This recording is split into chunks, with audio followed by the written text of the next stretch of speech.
Hari ini saya akan membicarakan satu tema sederhana, yaitu yang kelihatan dan yang tidak kelihatan. Saya akan ajak kita melihat di dalam Kolose pasal yang pertama. Kolose pasal yang pertama, ayat yang ke-15 dan ayat yang ke-16. Ia adalah gambar Allah yang tidak kelihatan, yang sulung lebih utama dari segala yang diciptakan.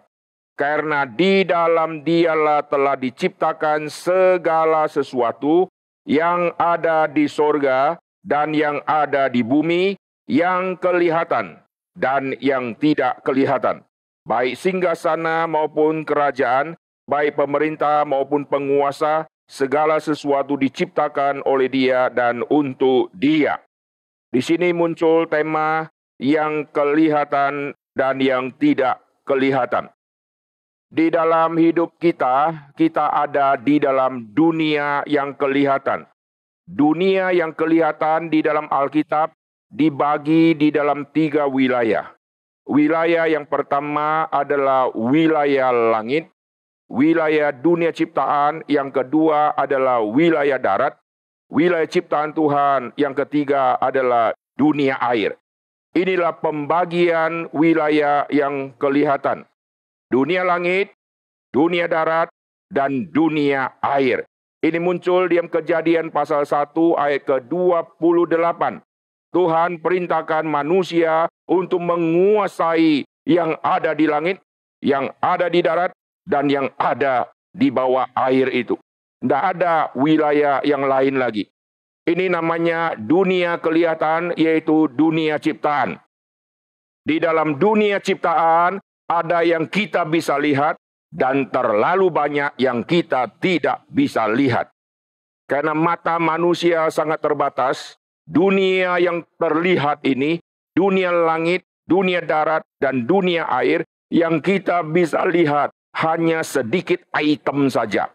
Terlalu banyak yang kita belum bisa lihat. Kita ke pasar, kita melihat begitu banyak ikan-ikan yang dijual di pasar ikan. Tetapi di laut, lebih banyak lagi jenis ikan yang belum pernah ditangkap dan ditaruh di pasar ikan. Kita melihat kebun binatang, begitu banyak binatang. Ini yang terlihat oleh kita di kebun binatang. Yang tidak ada di kebun binatang, jauh lebih banyak. Dan banyak binatang yang kita tidak mungkin bisa lihat lagi karena sudah punah. Saat binatang yang pertama sudah punah, binatang kedua sudah punah, semua ini sudah tidak mungkin bisa terlihat karena sudah tidak ada. Lalu bagaimana yang masih ada? Yang masih ada, kita bisa melihat sebagian. Sebagian besar kita tidak mungkin bisa melihat. Ada orang tertentu mengkoleksi binatang-binatang langka, tetapi orang luar tidak mungkin bisa masuk untuk melihatnya. Lalu orang luar bisa melihat, kalau ada video yang diupload di YouTube, maka kita tahu ada binatang itu. Tapi kalau tidak ada video yang diupload, kita tidak mungkin tahu. Dan hanya sebagian orang yang dikasih kesempatan untuk bisa melihat. Di dalam dunia yang terlihat ini, terlalu banyak yang kita tidak bisa lihat. Yang tidak bisa lihat, seringkali lebih berharga daripada yang terlihat. Saudara lihat di bumi ada berlian. Ini sangat mahal terlihat. Tapi yang tidak terlihat, oksigen. Jauh lebih mahal daripada berlian. Saudara kalau sedang sakit perlu tabung oksigen. Tidak ada yang siapkan oksigen lagi. Karena semua oksigen sudah habis dipesan oleh orang. Saudara datang ke rumah-rumah penduduk. Bawa sekumpulan besar berlian-berlian diam karung. Saudara minta ada nggak yang punya tabung oksigen dengan berlian yang begitu mahal. Orang berkata, kami sendiri lagi perlu oksigen. Kau pakai berlian tidak bisa membeli satu tabung oksigen. Karena semua kesulitan oksigen. Oksigen tidak bisa dilihat dengan mata. Banyak hal yang tidak terlihat itu jauh lebih berharga dibandingkan yang terlihat. Celakanya manusia diam dunia selalu mengejar yang terlihat. Tuhan selalu mengarahkan kejar yang tidak terlihat. Manusia mengejar kumpulkan harta di bumi karena terlihat. Rumahmu berapa banyak, mobilmu berapa banyak, rekeningmu berapa banyak nolnya. Ada orang yang rekeningnya nol semua karena tidak ada angka digit 1, 2, dan 3. Ada orang yang rekeningnya banyak nol, tapi ada penghiburan. Ada digit 1, 2, dan 3, dan digit 1, 2, dan 3 harus di depan. Kalau di belakang 0,00001. Kalau itu di belakang, kalau di depan jadi 1 miliar, bisa 100 miliar. Kalau di depan, maka posisi depan dan belakang ini sangat penting, saudara. Posisi depan dan belakang menentukan nilai. Kalau di belakang, nilainya meskipun angkanya 9, 0,0009. Angka 9. Lalu, kalau angkanya 1, tapi di depan, jauh lebih tinggi dibandingkan semua. Orang yang bijaksana adalah orang yang tahu menempatkan mana yang harus di depan dan mana yang harus dibuang ke belakang sebagai sampah. Orang selalu mempunyai konsep yang salah, yang di depan saya ada yang terlihat, harta yang terlihat. Yang tidak terlihat, dia buang ke belakang.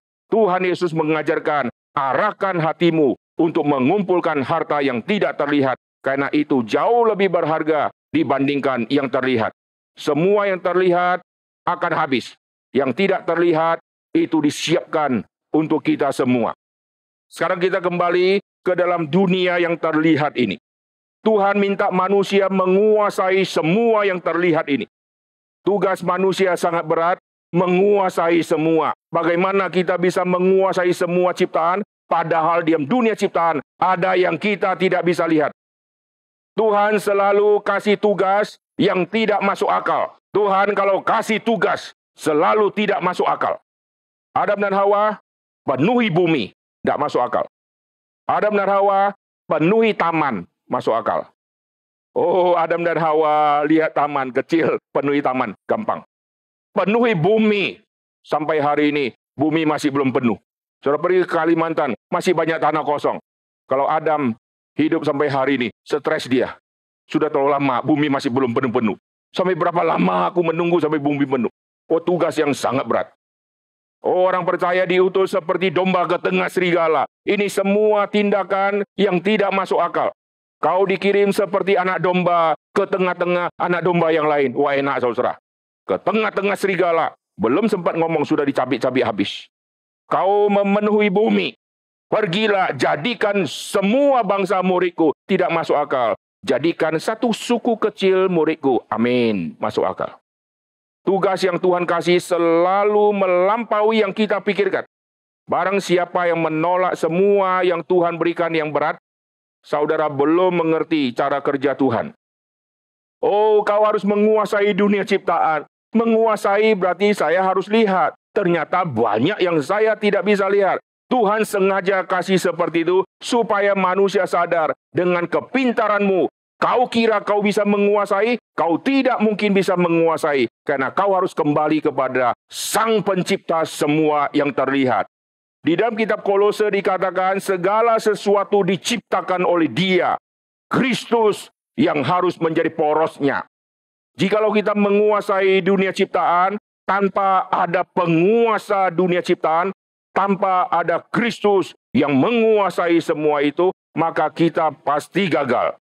Kita hanya menguasai satu barang, lalu kita berkata, aku sudah mandat budaya. Aku sudah menemukan barang A, barang B. Ini bukan yang Tuhan tuntut. Yang Tuhan tuntut adalah kau harus menguasai semua, lalu kaitkan dengan Tuhan Pencipta. Mengapa ada benda ini di bumi? Mengapa ada binatang ini di bumi? Mengapa saya ada di bumi? Bukan saya sudah menguasai dia. Saya sudah mengerti dia. Dia ada karena nenek moyangnya dari spesies-spesies ini. Tetapi Tuhan maunya kita menyelami. Kau bisa ada karena ada Tuhan yang mencipta engkau. Lalu di dalam dunia yang terlihat ini, manusia dituntut untuk apa? Untuk menyelami dunia yang tidak terlihat. Jikalau aku melihat langit buatan tanganmu, siapakah aku ini ya Tuhan? Lihat dari yang terlihat, dari dunia sementara, sekarang menerobos kepada dunia yang tidak terlihat. lalu sadar aku begitu kecil di hadapan Tuhan. Di dalam dunia sementara, saudara kejar apa yang tidak terlihat. Yesus suruh kejarlah harta di surga. Di dalam dunia yang tidak bisa lihat banyak hal, saudara kejar apa yang tidak terlihat. Iman tidak terlihat dengan mata. Iman hanya bisa terlihat jikalau dinyatakan di dalam perbuatan. Perbuatan sama iman. Iman ada di dalam, tidak terlihat. Perbuatan ada di luar. Jadi yang tidak terlihat sekarang menjadi terlihat. Barang siapa ada diam Kristus, kamu adalah surat Kristus. Mana suratnya? Ini daging semua. Setiap orang bisa membacanya. Yang tidak terlihat sekarang bisa dibaca keluar. Oh, kita seperti aroma Kristus. Kita memancarkan aroma Kristus. Aroma kalau masih di botol tidak menyatakan diri dia aroma apa. Aroma terapi atau aroma hipnotis. Yang setelah cium langsung pingsan. Saking baunya, saudara ya. Aroma itu harus munculkan aromanya. Dan dari aroma yang keluar yang tidak terlihat dengan mata, manusia bisa menafsir, ini aromanya bunga melati. Jadi benda yang terlihat melati. Ini aromanya seperti esens apa gitu kan. Lalu dia sebutkan satu benda menjadi yang terlihat. Dari yang tidak terlihat sekarang berwujud menjadi yang terlihat. Saudara diam dunia ini mengejar apa? Mengejar yang terlihat. Tapi saudara mengejar yang tidak terlihat. Saudara tidak ada inisiatif sama sekali. Ini kita hidup dalam dunia yang sia-sia. Dunia yang terlihat, ada yang tidak terlihat. Yang tidak terlihat, oh jauh lebih mahal. Seringkali kita melihat fakta seperti itu. Angin sama kayu. Angin sama daun. Angin sama pohon. Kalau pohon tidak ada angin. Pohon penting karena rindang. Pohon penting karena keluarkan buah. Tapi bayangkan, jikalau pohon ada, angin tidak ada. Penyerbukan akan susah, regenerasi dari buah-buah akan susah, karena serbuk sari tidak dibantu oleh angin untuk sebarkan. Oh, nelayan-nelayan melaut menjadi susah, karena tidak memakai bantuan angin untuk dia melaut. Dia harus dayung setengah mati. Tapi dengan ada angin, dia ikuti arah angin, dengan dia santai saja, perahu akan jalannya cepat luar biasa. Waktu angin sudah berbalik, lalu nelayan membalikkan perahunya, karena sudah selesai tangkap ikan, maka dia akan dayung dengan cepat mengikuti angin. Saudara perhatikan, pesawat bisa terbang, semua burung bisa terbang, kalau tidak ada angin, mengerikan. Angin satu sisi bisa menyebabkan badai yang besar, tapi kalau yang tidak ada angin, itu namanya ruang hampa udara, dan tidak ada lagi oksigen, tidak ada lagi rasa sepoi-sepoi, hidup manusia begitu gersang dan tidak enak di bumi. Di dalam dunia yang terlihat, ada hal yang tidak terlihat, yang tidak ada di dalam dunia ciptaan. Nah, ini menarik. Di dalam dunia ciptaan, ada ciptaan yang tidak terlihat. Yaitu yang masih banyak di bawah air. Yang ada di langit, di Bima Sakti tidak terlihat. Tetapi ada yang di dalam dunia ciptaan. Ada yang tidak terlihat. Tetapi tidak masuk di dalam dunia ciptaan. Itulah Allah yang ada di tengah-tengah umatnya. Orang yang bijaksana, dia menemukan Allah di dalam dunia ciptaan. Tapi bagaimana manusia bisa menemukan Allah? Allah tidak bisa dilihat. Maka Allah yang tidak bisa dilihat, Allah menyatakan dirinya menjadi bisa dilihat melalui Kristus Yesus. Oh, jikalau Yesus tidak turun ke dalam dunia ini, manusia tahu Allah. Allah itu jauh tidak terlihat. Yang tidak terlihat itu seperti apa? Sekarang yang tidak terlihat menjadi manusia, lalu menyatakan diri dan memperkenalkan diri. Barulah ada sukacita manusia di dalam dunia, karena manusia kontak sama pencipta yang tidak bisa dilihat, sekarang datang ke bumi bisa dilihat.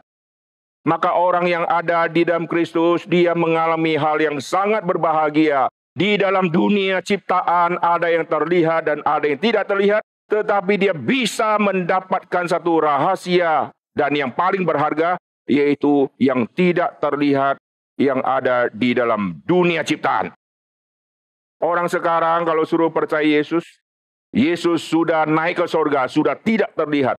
Tetapi kalau dia, Tuhan kasih iman untuk melihat bahwa Kristus itu betul-betul pernah datang dalam dunia. Ini sukacita besar, saudara. Kita bersyukur di dalam keluarga almarhumah, Tuhan memberikan karunia yang luar biasa. Saya memperhatikan dua orang di dalam keluarga almarhumah ini, yaitu Bapak Mingkang dan Bapak Mingwen. Ini dua orang yang begitu kompak. Dan dua orang ini akan mematahkan semua mitos. Yaitu mitos apa? Kalau saudara tidak mungkin bisa kerjasama. Kalau saudara tidak mungkin bisa akrab. Pasti cong. Kalau saudara, kalau yang satu hobinya ini, sukanya ini, yang satu pasti antinya. Tapi mereka berdua punya satu kesamaan, yaitu suka penginjilan. Dan mereka kadang-kadang penginjilan bisa bersama. Dan ini sesuai dengan prinsip Alkitab. Tuhan memakai yang saudara.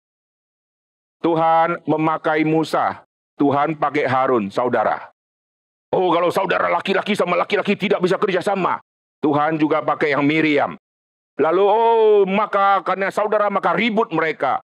Itu ribut bisa terjadi kepada siapa saja. Tapi Tuhan membuktikan. Tuhan memakai yang saudara. Lalu sampai kepada perjanjian baru, rasul-rasul dipilih, Yesus memilih yang saudara. Siapa yang saudara? Petrus, Andreas, Yakobus, Yohanes. Lihat, ini semua relasi saudara-saudara. Yohanes Pembaptis sama Yesus. Ada hubungan saudara. Dan saling kerjasama yang luar biasa. Oh, Yohanes Pembaptis tidak mau membaptis Yesus. Yesus bilang, kita harus melakukan hal ini. Kau harus lakukan ya. Demikianlah kita menggenapkan seluruh kebenaran. Atau seluruh kehendak Allah di dalam terjemahan LAI. Bahasa aslinya, seluruh kebenaran. Demikianlah kita, saudara. Dan mereka adalah bukti yang nyata. Dua kakak adik yang melayani Tuhan secara bersama-sama. Bagi saya, mereka ini adalah penginjil awam yang Tuhan karuniakan di dalam gereja.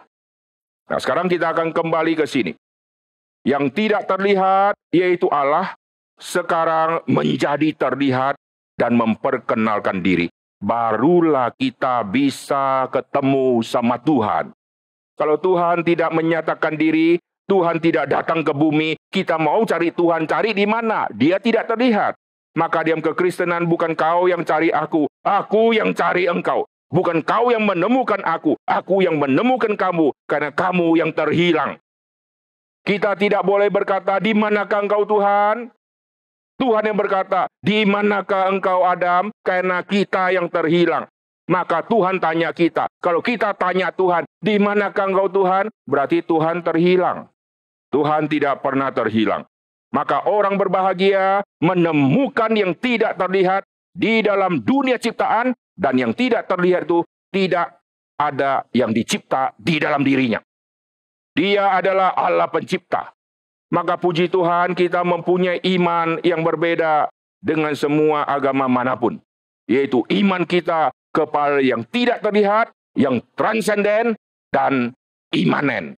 Yang jauh tetapi Immanuel. Puji Tuhan. Allah yang tidak bisa kita pegang. Sekarang yang saya saksikan dengan mata, yang saya bisa raba dengan tangan, itu diam kitab 1 Yohanes. Dialah yang kami beritakan. Allah yang tidak terlihat. Yang kami sekarang saksikan. Yohanes menyaksikan, aku sudah melihat Yesus. Aku bisa pegang dia. Aku melihat dengan fisik mataku. Itulah yang kami saksikan. Yaitu Allah yang tidak terlihat, sekarang terlihat di dalam diri Tuhan Yesus. Dan dia memperkenalkan siapakah Kristus. yang adalah Allah itu. Oh, ini tugas kita sebagai orang percaya, memperkenalkan yang pernah terlihat, yaitu Yesus yang pernah lahir dalam dunia, dan yang sekarang sudah tidak terlihat, karena sudah kembali ke sorga.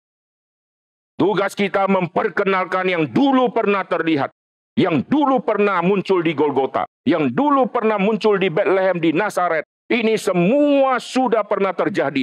Tugas kita mengulangi semua yang pernah terlihat itu, lalu membawa manusia untuk melihat dalam dunia sana, karena disitulah dia sekarang berada. Tetapi dia yang ada di situ, dia tidak meninggalkan kita. Dan dia berkata, aku menyertai kamu senantiasa sampai kepada akhir zaman. Wah, ini paradoks yang luar biasa. Sudah di sana tapi masih menyertai. Kalau menyertai, ya ke sini dong. Masa menyertai tapi jauh? Kita kalau telepon anak di Amerika, halo anak, papa menyertaimu. Hah? Anak bilang, mama, papa di mana nih? Di kampung. Papa tahu nggak saya di mana? Saya di Amerika, Pak. Papa tahu nggak jarak Indonesia sama Amerika berapa jauh, Pak? Bapak, papa menyertai aku. Papa menyertai aku mesti di samping dong, Pak. Namanya bersama aku, toh. Menyertai aku kok jauh. Begitu telepon ditutup, saya lakukan apa? Papa sudah tidak tahu. Kalau saya tidak lapor, papa nggak tahu. Oh, ini paradoks. Yang ada di sana, tapi juga menyertai. Ini namanya keindahan di dalam dunia ciptaan ini. Waktu kita sudah menemukan yang tidak terlihat, sekarang terlihat di dalam Kristus Yesus. Barang siapa yang ada di dalam Kristus, kita ada di dalam wilayah yang sangat indah. Sukacita yang luar biasa. Dan almarhumah sudah menikmati semua ini. Dan Tuhan kasih umur yang begitu panjang sampai umur 93 tahun. Dia yang dulu kita bisa lihat, sekarang kita tidak bisa lihat dia lagi. Karena dia nanti akan kembali ke debu tanah. Tetapi dia yang ada di tempat yang tidak terlihat, dia sudah kembali kepada Tuhan. Dia yang dulu terlihat karena pernah ada di bumi. Lalu setelah mati, tidak bisa kita lihat lagi, akan kembali ke debu tanah. Sekarang dia yang ada di tempat yang jauh sana, yaitu kembali kepada Tuhan, tidak terlihat, kelak akan kita lihat. Senang tidak? Jadi sebetulnya kita dulu lihat secara fisik ada. Lalu waktu mati menjadi tidak ada. Waktu dia mati menjadi tidak ada karena fisiknya tidak ada. Tetapi dia ada. Ada di dalam dunia yang tidak terlihat. Dan kelak akan kita bertemu dia. Berarti perpisahan ini cuma sementara saja, saudara. Dan kelak kita akan bertemu selama-lamanya, saudara. Wah, ini sukacita yang luar biasa. Tetapi jikalau Tuhan menyatakan, kau tidak pernah bisa melihat dia lagi selama-lamanya. Wah, itu namanya duka cita selama-lamanya. Tapi di dalam Kristus, kita bisa bertemu lagi selama-lamanya. Amin. Perpisahan ini, perpisahan sementara. Secara fisik kita tidak bisa lihat lagi. Dan dia ada di dunia yang tidak terlihat. Dan dia jauh lebih sukacita dibandingkan saat dia ada di dunia terlihat. Di bumi, dia mungkin senang melihat semua pelayanan luar biasa. Tapi sukacita di bumi tidak mungkin mengalahkan sukacita di sana di dunia tidak terlihat. Barang siapa yang bijak, dia kejar dunia yang tidak terlihat. Kelak kita akan masuk di dalam dunia yang tidak terlihat. Dan kita akan melihat segala sesuatu clear. Puji Tuhan. Di dunia ini clear, tetapi banyak yang tidak terlihat. Di sana semua clear. Tidak ada satu titik yang tersembunyi yang kita tidak bisa memandang. Tuhan akan membukakan semuanya kepada kita. Rahasia semua dibuka di dalam dunia sana. Senang tidak? Oh, kita berkata amin, senang. Tapi giliran disuruh duluan tidak berani. Banyak orang ingin ke surga, tapi dikasih nomor 1. Tidak, lu duluan. Maka masa COVID semua takut mati. Kenapa takut mati? Justru harus melalui mati baru bisa ke sana, betul nggak? Tapi semua takut mati. Lalu pakai bahasa bijak. Kita harus baik-baik. Anugerah Tuhan tuh hidup harus kita jaga baik-baik. Dasar dia takut mati pakai bahasa rohani. Oh, justru mati itu keuntungan. Karena harus melalui kematian, baru kita akan masuk ke dalam dunia tidak terlihat dengan akan melihat seluruh-lurunya. Semua-muanya. Wah, luar biasa. Itu sukacita besar. Kita diam dunia, kita pintar, kita bisa lihat ini, lihat. Kita bisa kuasai semua, tapi kita kalah sama Armahuma sekarang. Karena dia sudah ada di dunia yang tidak terlihat, dan dia sudah melihat semuanya. Kita di dunia hanya melihat bayang-bayang. Paulus berkata, aku mengenal Tuhan, ini bayang-bayang. Kelak aku melihat muka dengan muka. Paulus yang begitu hebat doktrinnya, mengerti Tuhan begitu dalam, masih bilang bayang-bayang. Oh, Paulus sudah menikmati sukacita di sana. Sudah terbuka semua. Kita di sini dibukakan oleh Tuhan tentang firman. Kita senang. Barang siapa diam dunia sementara, lalu mengumpulkan harta di sorga, dia akan lebih bersukacita. Ada orang sudah sampai bersukacita, tetapi tidak membawa apa-apa kepada Tuhan. Ada orang ke sana akan bersukacita, sukacitanya double, karena membawa sesuatu kembali kepada Tuhan. Harta di sorga Tuhan siapkan, karena selama di bumi, dia investasi harta di sorga. Sekarang saya tanya, semua kita ingin kembali kepada Tuhan. Kita bawa apa nanti? Bawa diri, sukacita di sana? Atau bawa sesuatu yang Tuhan tuntut untuk kita persembahkan kepada Tuhan? Terakhir, imam kalau datang kepada Tuhan akan membawa sesuatu. Korban bakarankah? Ukupan yang dibakarkah? Lalu waktu datang menghampiri Tuhan, lalu berdoa kepada Tuhan. Ada sesuatu yang dia bawa, dan yang dia bawa itu adalah sesuatu yang ada maknanya. Lalu dia bawa ukupan yang akan dibakar supaya menimbulkan wangi-wangian untuk Tuhan. Dan tidak boleh bakar sembarangan. Waktu korban bakaran binatang dibakar, lemaknya harus ikut dibakar supaya menimbulkan bau-bau yang wangi untuk Tuhan. Itu korban bakaran. Sekarang persembahkanlah dirimu sebagai persembahan yang harum di hadapan Tuhan. Kita bawa diri dengan bawa apa, saudara? Oh, cuma diriku. Oh, diriku sudah cukup. Tidak bisa. Harus membawa yang Tuhan tuntut. Buah-buah yang dihasilkan. Paulus berkata, aku ingin cepat kembali kepada Kristus. Tapi kok nggak mati-mati ya? Aku sekarang ada di bumi, hatiku yang paling dalam, aku ingin ke sana cepat-cepat. Tetapi kenapa sekarang masih ada di bumi? Langsung dia kasih kesimpulan. Saya ada di bumi, berarti ada kesempatan. Saya harus terus menghasilkan buah. Oh, dia terus menghasilkan buah. Karena dia ingin ke sana, tapi sekarang kenapa masih di sini? Berarti harus keluarkan buah dulu, dapatkan buah dulu. Kita kenapa tidak mati-mati? Bukan karena saya rajin cakpo, lari pagi, fitness, banyak orang fitness malah mati. Saya rajin olahraga, banyak olahraga malah mati, jantung kumat. Oh, saya kenapa masih hidup? Jawabannya cuma satu. Tuhan kasih kesempatan hidup untuk menghasilkan buah. Amin. Saudara ingin cepat kembali kepada Tuhan, tapi belum mati-mati. Bukan karena saya prokes, maka saya lolos dari COVID. Tuhan kasih hidup, karena ada tuntutan Tuhan yang belum kita selesaikan. Cepat hasilkan buah. Jangan sampai setelah tiba waktunya kita ketemu Tuhan tidak bawa apa-apa. Sukacita yang kita alami tidak akan sesukacita kita pergi membawa apa-apa kepada Tuhan. Dan sukacita itu akan kita nikmati dengan kalimat Tuhan yang menyambut, masuklah hambaku yang setia. Oh, kalimat itu langsung menutupi semua keluh kesah kita di bumi, semua jerih lelah kita pernah ditolak. Dengar kalimat, masuklah hambaku yang setia. Oh, di bumi diomel-omelin orang, dihina-hina orang, diusir, injili orang, dimaki-maki, diludahi. Semua jerih lelah langsung hilang semua. Kita dengar kalimat itu, puasnya luar biasa. Lalu kalau di sana kita review kembali. Kalau bisa review ya. Kita ingat di bumi berapa susah. Kita tidak tahu nanti di sana seperti apa. Dan saat itulah kita akan bersuka cita besar dari satu kalimat yang keluar dari mulut Tuhan.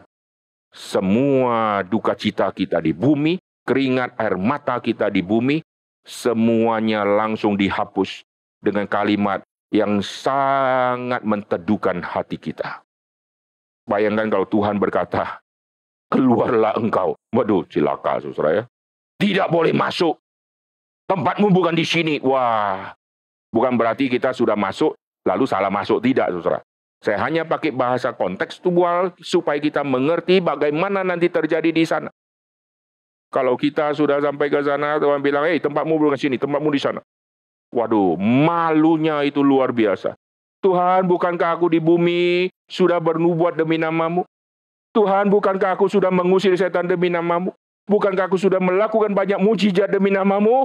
Tuhan berkata, nyala engkau, hai pembuat kejahatan. Aduh, malunya luar biasa. Saudara ingin Tuhan katakan apa? Masuklah hambaku yang setia, atau nyala engkau. Selama kita ada di bumi, mari kita kejar semua ini. Almarhumah sekarang sudah menikmati sukacita yang luar biasa. Di dalam hidupnya pasti sudah banyak buah-buah yang dihasilkan. Dia pergi menikmati dengan double sukacita.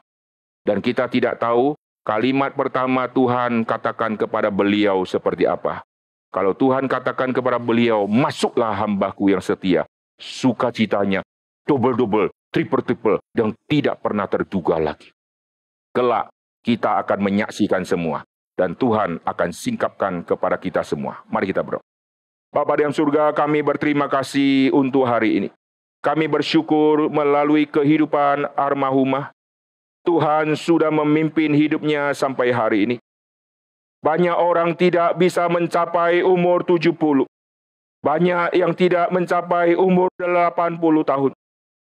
Ada yang capai 70, ada yang capai 80. Tetapi jarang yang capai 90 atau lebih dari 90.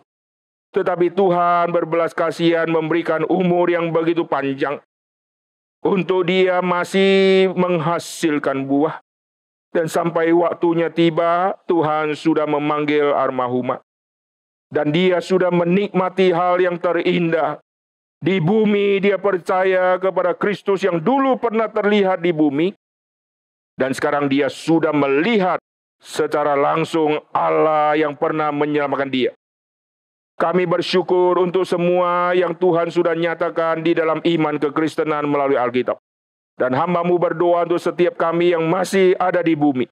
Kami tidak tahu umur kami sampai 50-kah, 60-kah, 70-kah, 80-kah. Selama hari masih siang, kami harus menghasilkan buah. Karena akan tiba malam, tidak ada kesempatan lagi. Tuhan ingatkan kami untuk kami melayani Tuhan lebih giat lagi. Dan tidak lagi bermalas-malas. Karena hari Tuhan akan tiba.